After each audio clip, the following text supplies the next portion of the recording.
الحمد لله نحمده ونستعينه ونستغفره ونؤمن به ونتوكل عليه. نعوذ بالله من شرور أنفسنا ومن سيئات أعمالنا. من يهده الله فلا مضل له ومن يضلله فلا هادي له. نشهد أن لا إله إلا الله.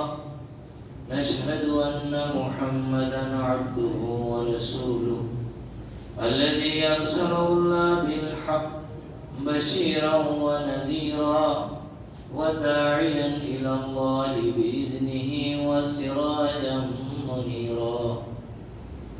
أما بعد، قال الله تعالى: إن الله وملائكته يصلون على النبي يا أيها الذين آمنوا صلوا عليه وسلموا تسليما. اللهم صل على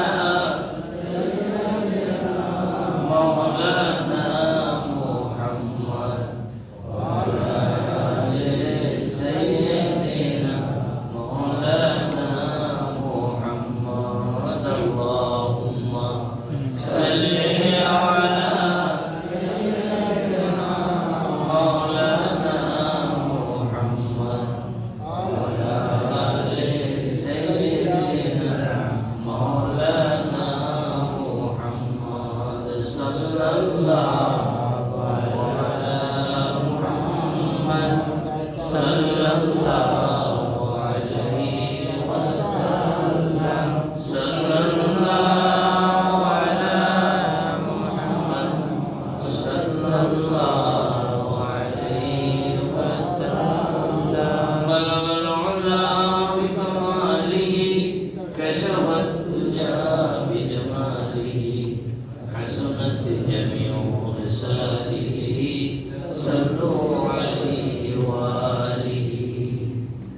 সম্মানিত মুরব্বিয়ানে কেরাম, মুসল্লিয়ানে কেরাম এবং আমার যুবক ভাইয়েরা, আশেপাশের মা ও বোনেরা, মহান রব্বুল আলামিন দরবারে লাখো শুকরিয়া যে আল্লাহ পাক আমাকে আপনাকে সুস্থ রেখে গত জুমা থেকে এই জুমা পর্যন্ত হায়াত দারাজ করে মসজিদে আসার তৌফিক দান করেছেন। সবাই শুকরিয়া দান করে আলহামদুলিল্লাহ।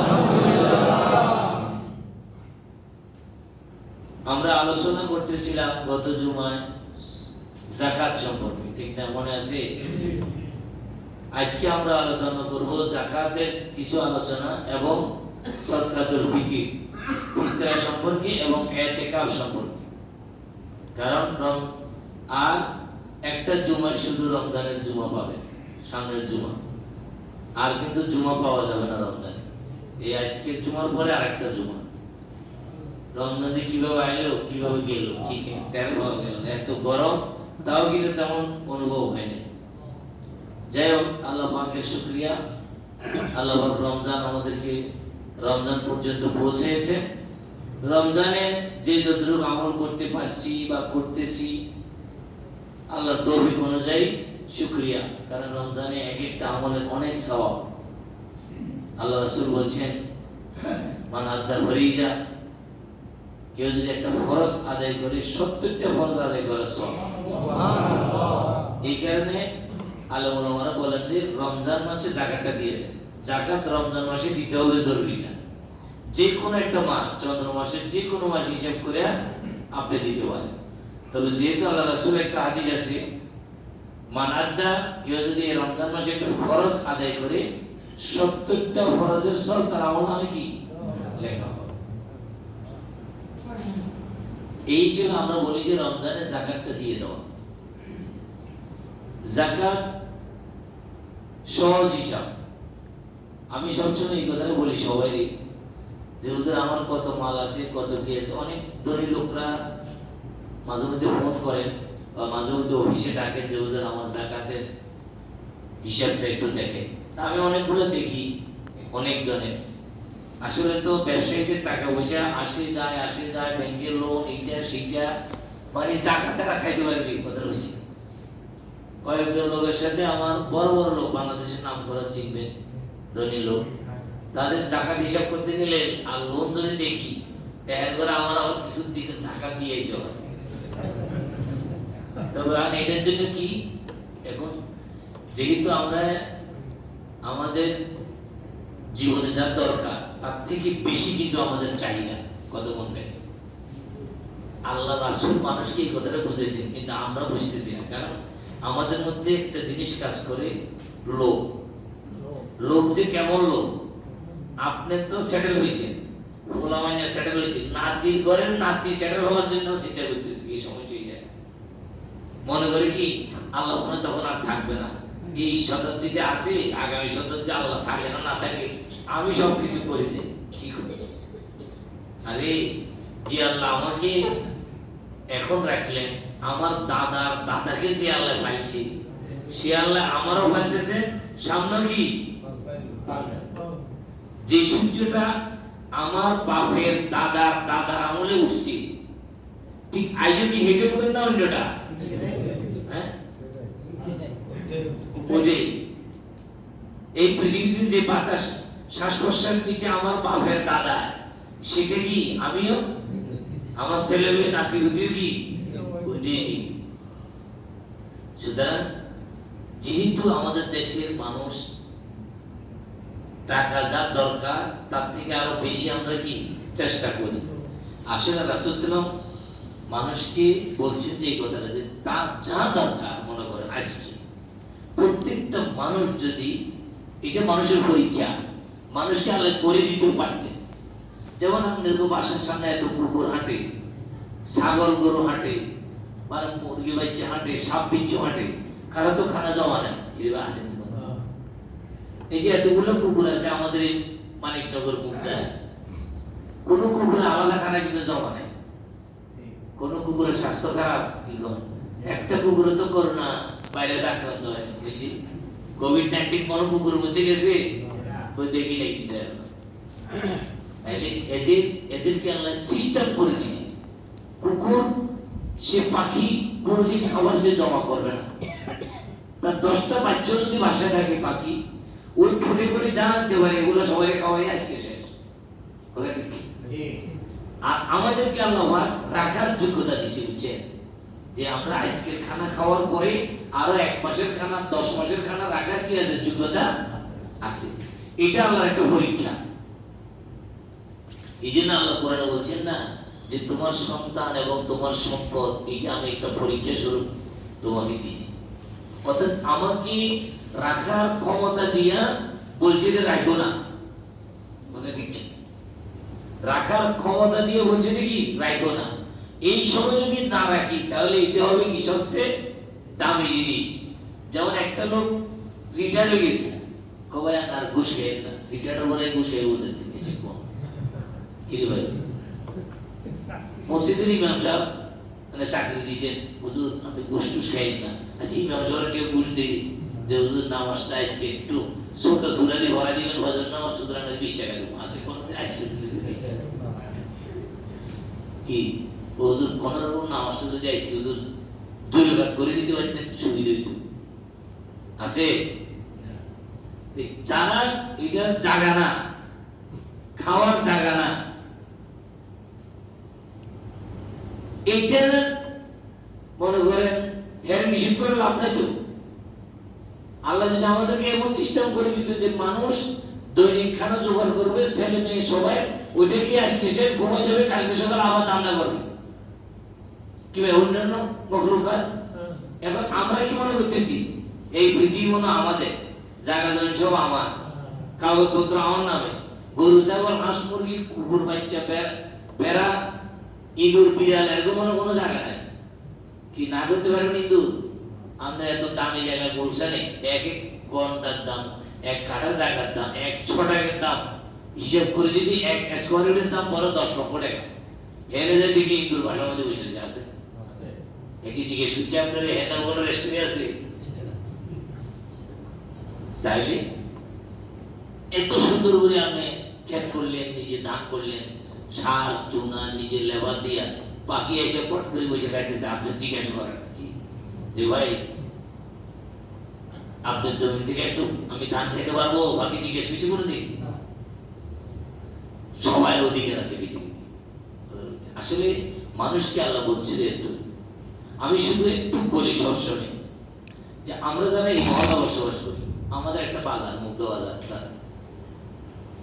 যদি আমরা প্রত্যেকটা লোক ধনী গরিব আজকে যা মাংস লাগবে, আজকে যা মাছ লাগবে, আজকে যা তরকারি লাগবে, যদি গেলে একটু কিনতাম, তরকারি মাছ মাংস থেকে দাম অন্তরপক্ষে 20% কমে যেত। মানে 20 বললাম আর ধরুন গোস আপনার আজকে বাসা 5 জন সদস্য 1 কেজি গোস হলে যথেষ্ট, আপনি কিনেন 7 কেজি 5 কেজি ঠিক আর আগে না মাছ দেখছেন বাজারে, আর দোকানদারও আছে বুঝছেন ঠেলে দিয়ে দিন। আমি এই জন্য বাজারে যাই না, যাতে চাইলে বুঝেন এগুলো দেখলে কোন রেখে যান ব্যাগে ঢুকাইতে জোর করি, এই মাছটা কি খাইবো আমরা বলেন, মানুষ সদস্য তো না।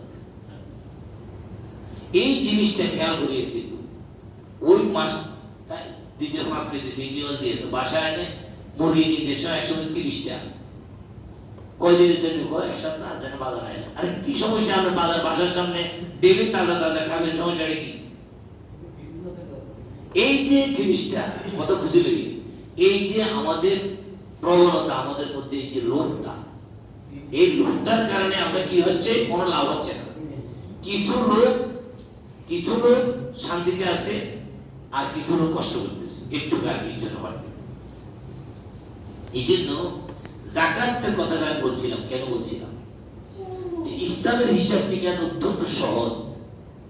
কারণ রাসূল বলছেন কুন ফিদ দুনিয়া কান্নাকা গরীব আও আবিরুস সাবিল, ও মানুষ তুমি দুনিয়াতে এইভাবে থাকো যেমন তুমি রাস্তা চলছো। কুন ফিদ দুনিয়া কান্নাকা গরীব, যদি তুমি রাস্তায়, তুমি দুনিয়ার মধ্যে এইভাবে থাকো যেমন তুমি রাস্তা চলছো। রাস্তা চলনেওয়ালা লোকটা কোন জায়গায় স্থায়ীভাবে কিছু করে না, একটু ছায়া হয়েছে, টোল পাইছে, গাছের নিচে হয়েছে, একটু বসে পানিটা নিয়ে খাইয়া আবার কি এটা সে তেমন গুরুত্ব দেয় না, এখানে বসলাম, ঘর বাড়ি করার দরকার নেই। আল্লাহ রাসূল কুন ফিদ দুনিয়া কান্নাকা গরীব আও আবিরুস সাবিল। তাহলে আমি যদি নিজেকে এটা মনে করি আমরা, তাহলে আপনি আজকে যদি মারা যান, আমি আর আপনি, আমার সম্পদ ক্যাশ টাকা, জায়গা জমি না, ব্যাংক ব্যালেন্স অথবা ব্যবসায়িক মাল, আপনি 10 মণ আলু কিনে রেখেছেন, 20 মণ পেঁয়াজ কিনে রেখেছেন বিক্রি করার জন্য, এমনি ভাবে অনেক গাড়ি কিনে রেখেছেন বা যে কোনো জিনিস টাইস কিনে রেখেছেন বিক্রির জন্য। এই ব্যবসায়িক মাল আর হলে আমার ক্যাশ টাকা এবং স্বর্ণরূপা, এই কয়টা জিনিস আমি মারা গেলে মানুষের আমার ঋণটা দেওয়ার পরে যে টাকা বা ব্যবসায়ী মাল অথবা স্বর্ণরূপা যেগুলো আমার থাকবে, এগুলা যদি 52.5 তোলা রূপার দাম পরিমাণ হয় আমার ঋণ দেওয়ার পরে, তাহলে ওই 52.5 তোলা রূপার দাম যা হয় এইটা 40 ভাগের একবার জাকাত দিয়ে দিবে। কয়বার? 40 ভাগ। সহজ হিসাব, সবসময় নিজের মাইনাস মনে করবেন যাকাতের হিসাব করার জন্য।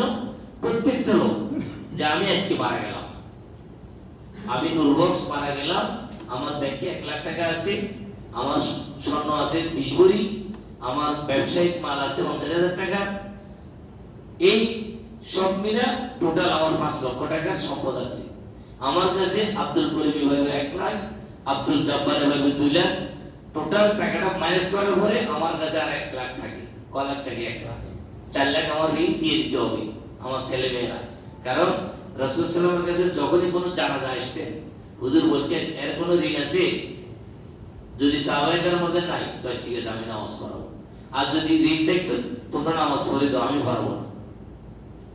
একবার এরকম জানাজা আসছে, হযরত আলীকে জিজ্ঞেস করলেন হুজুর এর ঋণ আছে? আছে। কয় তোমরা জানো? কোন হুজুর আমি এর ঋণের জিম্মা নিয়ে নাও, আমি দিয়ে দেবো, জানাজা পাবে। তাইলে হুজুর জানাজা পড়েছে। হুজুর জানাজাই পড়ে নেই ঋণ পরিশোধের আগে, যতক্ষণ পর্যন্ত একজন দায়িত্ব নিতে হবে অথবা সরকার দায়িত্ব নিতে হবে এর ঋণ আমি কি শোধ করব। কারণ মানুষ যত আমল করুক না কেন, যত নামাজ রোজা হজ যাকাত দান সদকা মসজিদ মাদ্রাসা করুক না কেন, একটা জিনিস তার মাপ হবে না, সেটা হলো মানুষের হক। আর দুনিয়াতে সবচেয়ে বড় ফজিলতের কাম হলো জিহাদ, শহীদ হয়ে যাওয়া, জিহাদ করে ইসলামের জন্য। এই শহীদকে আল্লাহ বলছে যে ও শহীদ, তোমার সব গুলো তো মাফ করে দিয়েছি আমি না দেখা, তো বুঝে আব্দুল করিম যে টাকা পাইবো এটা তো পাইতেছি না, এটা তুমি তার কাছে যাও। এই জন্য ঋণটা শোধ করার পরে যে টাকাটা থাকবে আপনার কাছে, ওই টাকাটা যদি 52.5 ডলার উপর বেশি হয়, ধরেন বর্তমান মার্কেটে 70,000 টাকা, 1200 টাকা করে যদি উপর বলি ধরেন, তাহলে 70 বা 72 বা 65 এরকম হবে। 70 ধরেন না, আমরা বেশি 70,000 টাকা যদি হয়, তার 40 টাকা একবার কি দিয়ে দিবেন।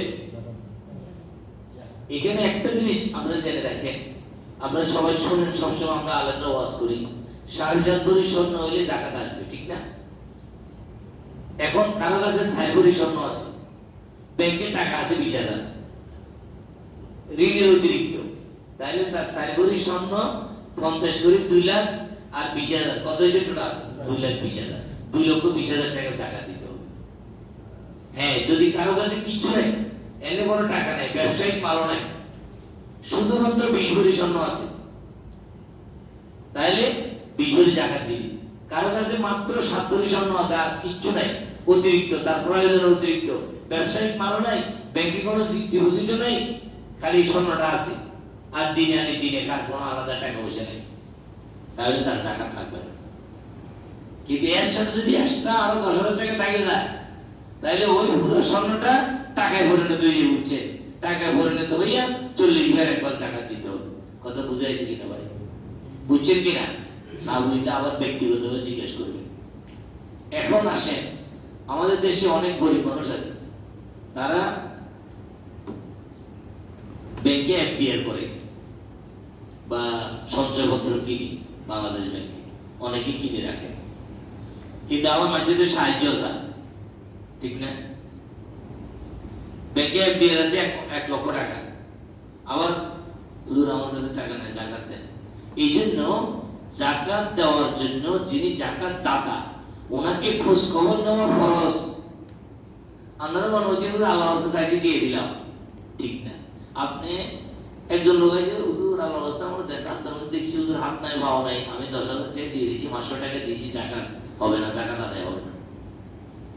আপনাকে জানতে হবে, আপনি যে কোনো জায়গায় নামাজ পড়লে হবে, হিরু ভাই নামাজ পড়লে হবে, জায়গাটা পাক আছে কিনা দেখতে হবে।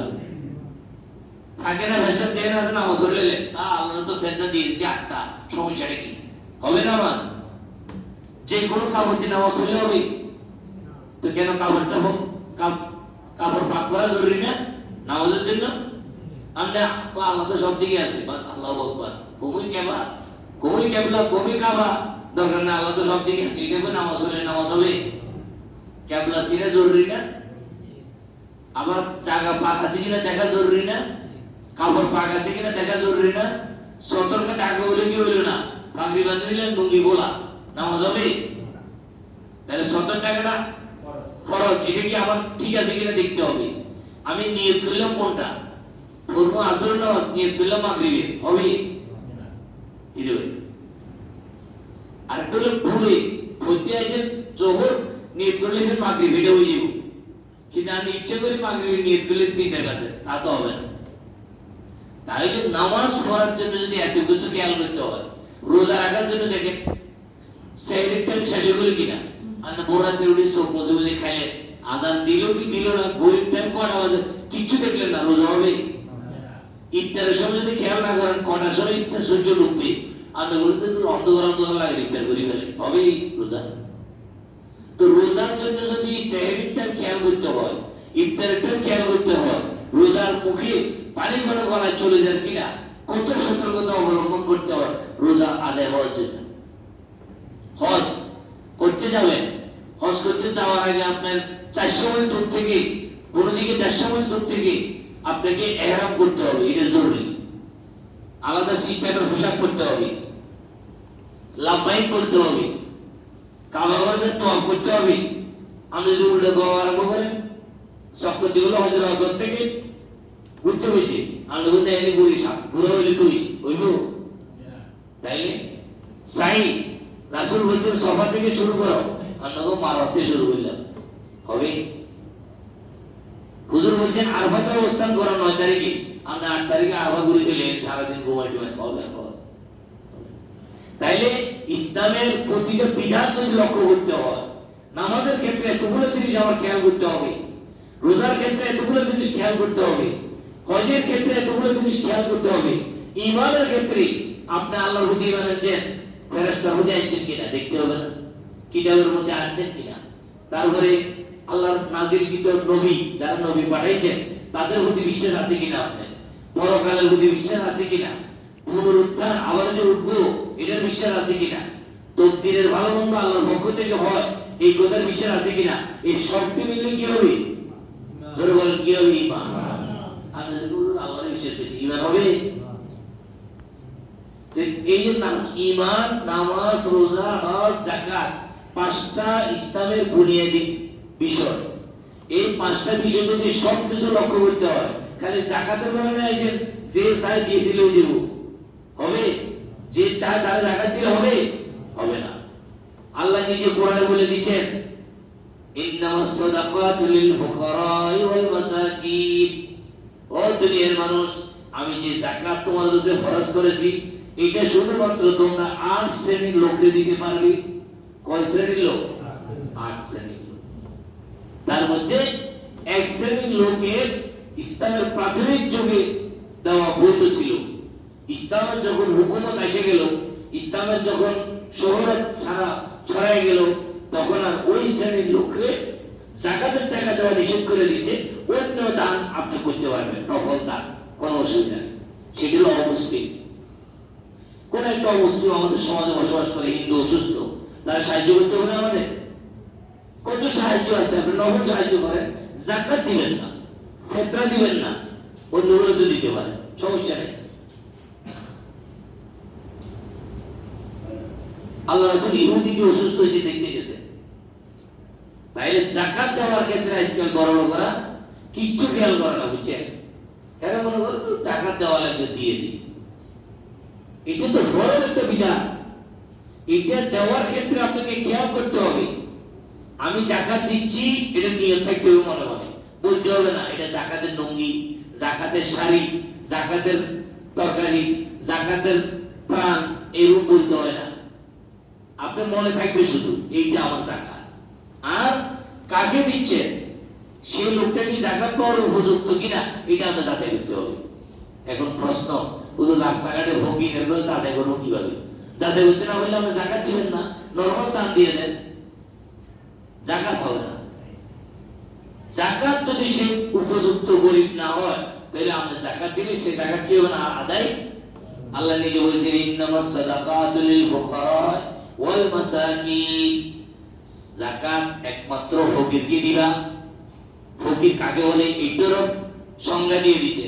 আন্নাগর রাস্তা খুঁজতে গেলে ফকির, এটারও ফকির কর না। ফকির লাইসা লাহু শাইউন, যার কিছুই নাই। ওয়াল মাসাকিন মিসকিন, যার কিছুটা আছে কিন্তু নেশার পরিমাণ না। যেমন অনেক একটা লোক মনে করেন চাকরি করে, একটা অফিসে 20,000 টাকা বেতন পায় বা 50,000 টাকা বেতন পায়, বাসা ভাড়া 20,000 টাকা দেয়, বউ বাচ্চা হলো, ছেলে মেয়ে নিয়ে খাই দেয়, আর কোনো টাকা তার থাকে না। এই লোকটাকে মিসকিন বলা হয়। আমরা তো আগে 50,000 টাকা বেতন পাই, আমার আবার মিসকিন করেন আপনি কি? এক্সেলে আর এক্সেলের জানোয়ার কইছে, কি কইছে? এমন রাগ হয়েছে হুজুর কাছে বিচার, হুজুর আমার এই জানোয়ার। তো ছেলেও মা আলেম, হুজুরও আলেম। তো হুজুর কাছে, হুজুর জানোয়ার তো কি? হুজুর কাছে যার জান আছে। তো হুজুর আমি কি এর করতে পারবো? এত জানোয়ার কইছে, ওষুধের কি?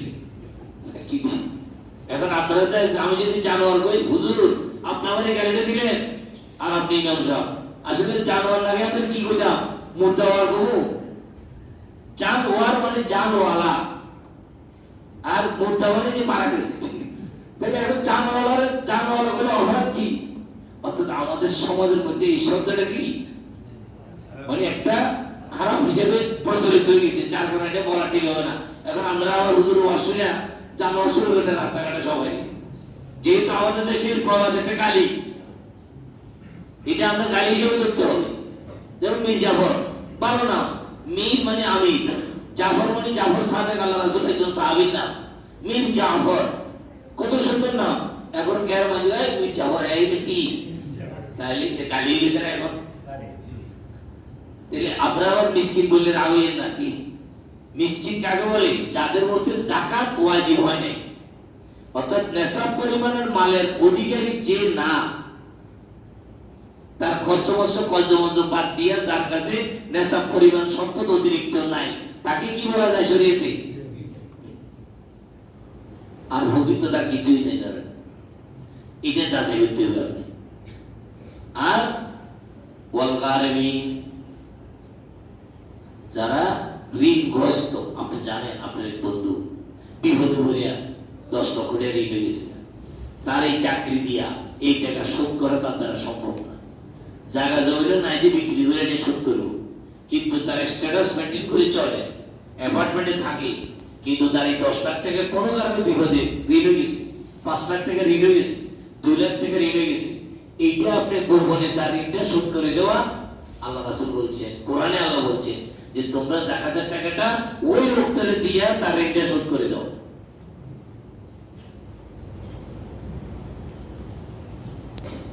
এবং আল্লাহর রাস্তায়, ওয়াফি সাবিলিল্লাহ, কোথায় কোথায় দিবেন? আল্লাহর রাস্তায়। আল্লাহর রাস্তা,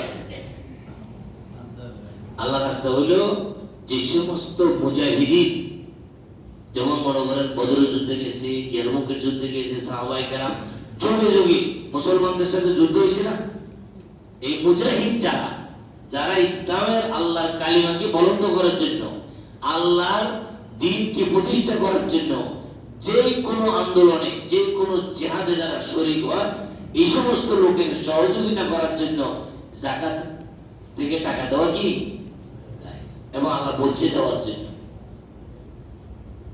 আর ওয়া ইবনুস সাবিল, আর মুসাফির, মনে করেন এখন না বিকাশ সিস্টেম আছে, অনলাইন সিস্টেম আছে, আপনি এখান থেকে সিটা গেলেন, আমরা পয়সাওয়ালা, টাকা পয়সা চুরি গেছে বা নাই, শেষ হয়ে গেল, এখন আপনি যাকাতের টাকা দিতে পারবেন, আপনি মুসাফির, আপনাকে টাকা দেওয়ার মতো সুযোগ আপনার ফ্যামিলি থেকে নাই, এখন আপনি কি করবেন?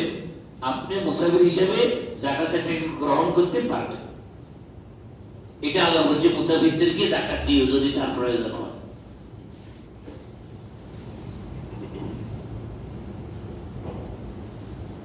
এবং কোন মানুষ যদি কারো কাছে গোলাম থাকে, যেমন মনে করেন একটা মুসলমান ছেলে তৎকালীন যুগে ছিল, এখন তার গোলাম প্রথা নাই, একটা গোলাম একজনের কাছে আটকে আছে, এই গোলাম আপনাকে বললে যে ভাই আমার মনির থেকে যদি কিনে আমারে মুক্ত করে দেন, আমি স্বাধীন হইতে পারি, কত দাম?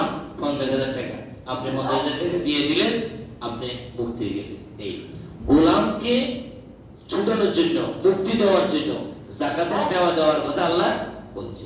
তাইলে ফকির, মনে রাখবেন ফকির, তারপরে কি মিসকিন, মিসকিন বুঝছেন তো, তার কিছু আছে, তারপরে মুসাফির, আল্লাহর রাস্তা, মুসাফির, আল্লাহর রাস্তা, এই 4 জন গেল, ফকির, মিসকিন, মুসাফির, আল্লাহর রাস্তা, মানে মুজাহিদ, জিহাদ করতে। আর ঋণ পরিশোধ, কারো কি করে দিবেন? ঋণ পরিশোধ করে দিবেন। আর গোলাম আজাদ করে দিবেন। আর এক শ্রেণীর লোক হইল যারা এই জায়গাটা উঠাইবে, মনে করেন আমাদের বাংলাদেশ সরকারের 2 জন লোকের দায়িত্ব দিলে যে মুগদা, মান্ডা, মানিকটা করে জাকাত উঠাইবা, এই 2 জনের বেতনটা দিতে হবে না? এই বেতনটা জাকাতের টাকা থেকে দেওয়া কি জায়েজ। আরেক শ্রেণীর লোক, এই 7 গেল। আর 8ম প্রকার হলো অমুসলিমদেরকে যাকাত দেওয়ার বিধান ছিল ইসলামের প্রাথমিক যুগে, তারপরে হুজুর সাল্লাল্লাহু আলাইহি ওয়াসাল্লাম এটা নিষেধ করে দিয়েছেন যে আর ওদেরকে দেওয়ার দরকার নাই, এখন তাদেরকে নরমাল দান করবে। আর যাকাত, এই টাকাটা পাওয়ার অধিকার কার? এই জন্য এই যাকাত 7 শ্রেণীর লোককে দেওয়া যাবে। আবার ধরে ফকির, মিসকিন, মুজাহিদ, আল্লাহর রাস্তায় যারা যুদ্ধ করে, মুসাফির, ঋণ শোধ করা, গোলাম আজাদ করে দেওয়া, তারপরে যারা টাকা উড়ায় যাকাতে তাদের বেতন। আর 8 নম্বরে অমুসলিমদেরকে দেওয়া প্রাথমিক যুগে যায় ছিল, এখন আর কি নাই। এই যারা যাকাত দিবেন তাদের জন্য এই 7 শ্রেণীর লোককে খুঁজে বের করা ফরজ। কথা বুঝতে পারলাম ভাই? আপনি তো যাকাত দেনওয়ালা আমলস ফরজ, এই যাকাত কাকে দিবেন এই 7 শ্রেণীর লোককে খুঁজে বের করা কি ফরজ? জোরে বলেন না ফরজ কি ফরজ, বের করতে হবে। এখন প্রশ্ন হইল আমাদের দেশে যে গরিব আপনার জানা মতো, এই জন্য যে গরিবকে যাকাত দিবেন তার সম্পর্কে একটু জেনে নেবেন যে ভাই তোমার বাড়ি কোথায়, তোমার আব্বাকে ভাইকে কে আছে আমার জানো।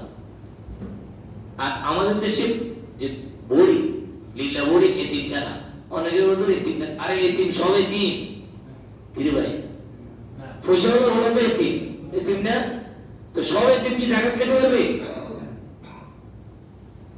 আমাদের দেশে এতিম বলতে পারে না, কিছু নাই ফকির, আরে এতিমটা আমার ছেলে হতে পারে, আমার মেয়ে হতে পারে। সুতরাং গরিব এবং গরিবের মধ্যে সব পড়ে, এতিম হোক নরমাল হোক, এই সমস্ত ছেলে মেলে গুলাকে যে সমস্ত স্কুলে, অনেক স্কুল আছে এতিমখানা চালায়, আপনারা দেখবেন বিভিন্ন জায়গায় গরিব ছেলেদেরকে পড়ায়। এমনি ভাবে মাদ্রাসা, আমাদের বিশেষ করে কওমি মাদ্রাসা, আলিয়া মাদ্রাসা, সব মাদ্রাসায় বোর্ডিং সিস্টেম আছে, আছে না ভাই? কারণ কি দেখেন অনেকগুলো ছেলে পেলে যেহেতু ইসলামিক শিক্ষা শিক্ষিত হইলে মানুষের এই আশাটা থাকে না যে আমার এই ছেলে আমারে, বাবা আশা করে না যে আমার ছেলে 50,000 টাকা কামাই দিব মাদ্রাসা যেটারে দিই, এই কারণে বারাটার মাদ্রাসা দিতে চায় না, ওইটারে বিসিএস কাটা বানাম ঘুষ খাইব, বড় বড় পান্ডা দিয়ে দেবে, ঠিক নেই ওটা। আর যে মাদ্রাসা দেখবো ওনারা আল্লাহ বিল্লাহ বলে এ চলতে পারলে ঠিক নেই ওটা, আসলে এটা ভুল ধারণা। যার কারণে অনেক আগেকার যুগ থেকে, ব্রিটিশ আমল থেকে, কিন্তু ব্রিটিশ আমলের আগে যান, অর্থাৎ 1700 শতাব্দীর আগে যান আপনি, এই উপমহাদেশের ইতিহাস পড়েন, সবচেয়ে ধনী ছেলেরা পৃথিবীতে যত বড় ধনী ছেলে ছিল এরা পড়তো মাদ্রাসায়। আপনি দেখেন না বিভিন্ন নাটক দেখা যায় এখন, মুঘলদের যারা মন্ত্রী ছিল পাগড়ি কি, দাড়ি কি, টুপি কি, যারা উজির ছিল, উজির আজম ছিলেন, বড় বিচারক ছিলেন, তাদের চেহারা চলে দেখলে বর্তমানে আলেমদের মতো লাগে না? তাইলে বুঝেন ইংরেজরা 200 বছর শাসন করি আমাদের মানসিক ধোলাই করে দিয়েছে। অর্থাৎ এক শ্রেণীর লোকের দ্বারা মাদ্রাসা বানায় দিয়েছে, এরা মাদ্রাসায় থাকবে, আর এক শ্রেণীর লোকের স্কুলে দিয়ে দিয়েছে, এরা স্কুলে পড়বে। যার কারণে আমার আব্বা জামা কেনার সময় আমার বাইরে লাগিয়ে শার্ট আর আমার লাগিয়ে পাঞ্জাবি, ফুলা কিন্তু একই তার দোটা, তো এটা মাদ্রাসা করে এটার পাঞ্জাবি দেন, এটা স্কুলে করে এটার শার্ট দেন, তাই কিনে দেন। কিন্তু এটা কি ঠিক? কয় মাদ্রাসা করে হ্যাঁ দাঁড়িয়ে রেখে দিলে, স্কুলে বলে তো দাঁড়িয়ে রাখার দরকার নেই, দাঁড়িয়ে কে রাখবে? ধরে বলে না কে রাখবে? আর ও দাঁড়িয়ে রাখার কি কাজ? দাঁড়িয়ে হুজুরে রাখি হয়েছে, কারণ দাঁড়িয়ে দায়িত্ব নিয়েছে কারা?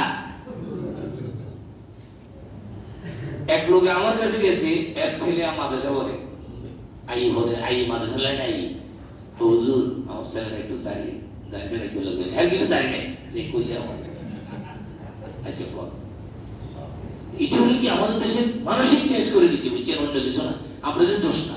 কেন শিক্ষা ব্যবস্থা কওমি মাদ্রাসা, আলিয়া মাদ্রাসা, স্কুল কলেজ কেন থাকবে?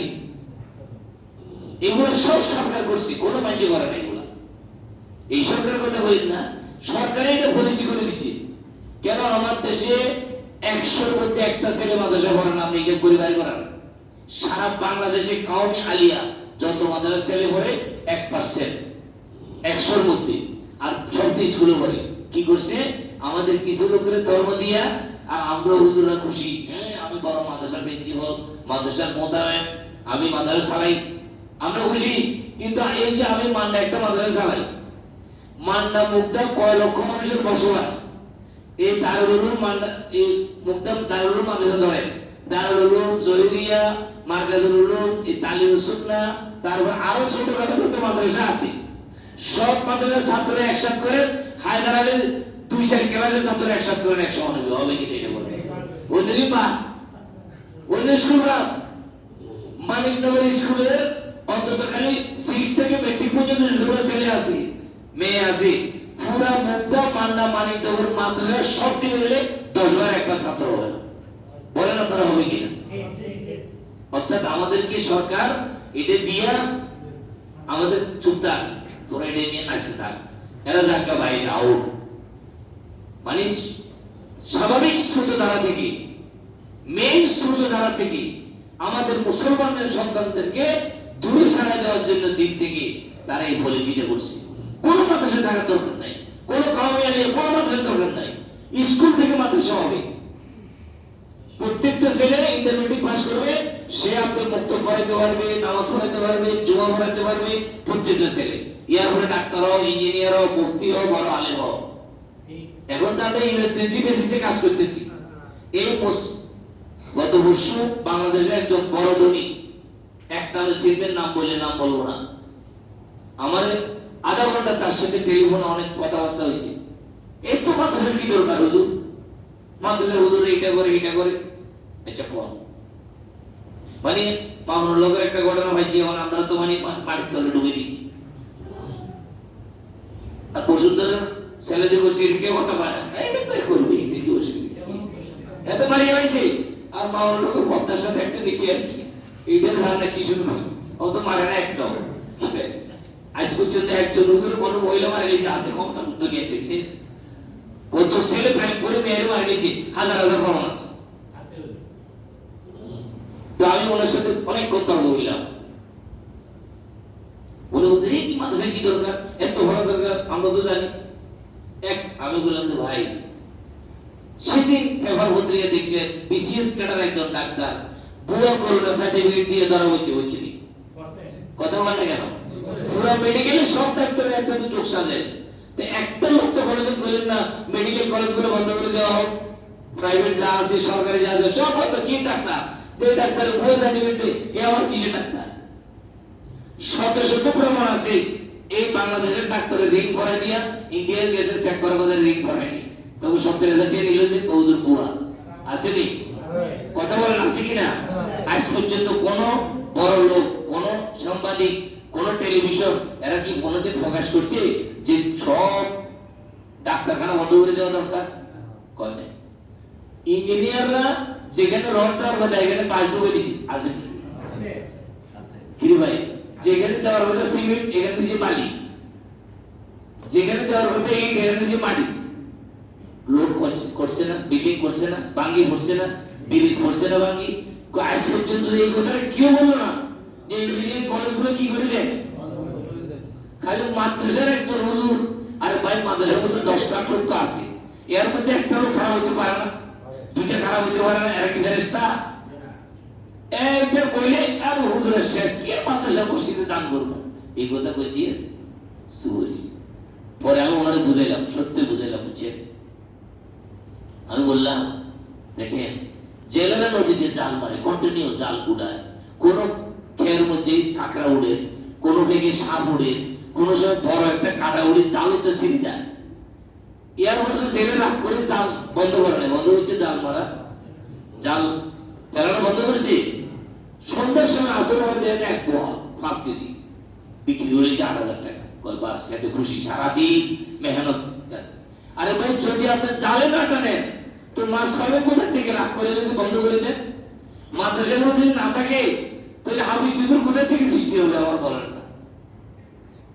কাসেম নজরুল কোথা থেকে সৃষ্টি হবে? মুফতি শফি সাহেব কোথা থেকে সৃষ্টি হবে? হ্যাঁ, খারাপ আছে, আছে না ভাই, থাকতে পারে। এই জন্য ঢালাও ভাবে আপনাদের হুজুর করে ঢালাও হুজুর খারাপ তো ধর্ম ব্যবসায়ী। তো আমরা যদি ধর্ম ব্যবসায়ী নই, ধর্ম ব্যবসায়ী কারা? আমরা তো সব সিমেন্টের ব্যবসা করেন, কেউ রডের ব্যবসা করেন, কেউ বালির ব্যবসা করেন, কেউ বাড়ির প্লান্টের ব্যবসা করেন। তো হুজুরের কোটা করেন এটা কোন না? আমরা ধর্ম ব্যবসা করি, এটা তো আমাদের ব্যবসা, চালিয়ে দিই, এটা ব্যবসা করেন। আর আমরা ধর্ম ব্যবসা করি, আমরা হলো ধর্ম ব্যবসায়ী। তো আমরা ব্যবসায়ী না হলে কি? খোদ আল্লাহ নিজে বলছেন হাল আদুল্লুকুম আলা তিজারাতে, তোমাদেরকে এমন এক ব্যবসা শিখিয়ে দেবো যে ব্যবসাগুলোর জন্য আযাব থেকে বাঁচবা। কই দেখিটা কত উমিরুনা বিল্লাহ, আল্লাহর প্রতি বিশ্বাস করো। তা আমরা আপনাদের কি দাওয়াত দিয়ে ধর্ম ব্যবসায়ী কিসের ব্যবসা? আমরা বলি ভাই ঈমান কিনেন, কথা ঠিক কি? ও ভাই কুলু লা ইলাহা ইল্লাল্লাহ, মানুষ তোমরা সবাই আমার থেকে লা ইলাহা ইল্লাল্লাহ কিনো, বলতেছি না সব হুজুর আমি না। তো আমরা আপনার কাছে ঈমান বিক্রি করি। হুজুর যদি না থাকতো বাংলাদেশে, ঈমানের দাওয়াত কে দিত? শাহজালাল রহমতুল্লাহ যদি না আইতেন এই কালিমা তৈবা কে বিক্রি করতো? কোন হিন্দু তো কালিমা তৈবা নিয়ে আসলে বিক্রি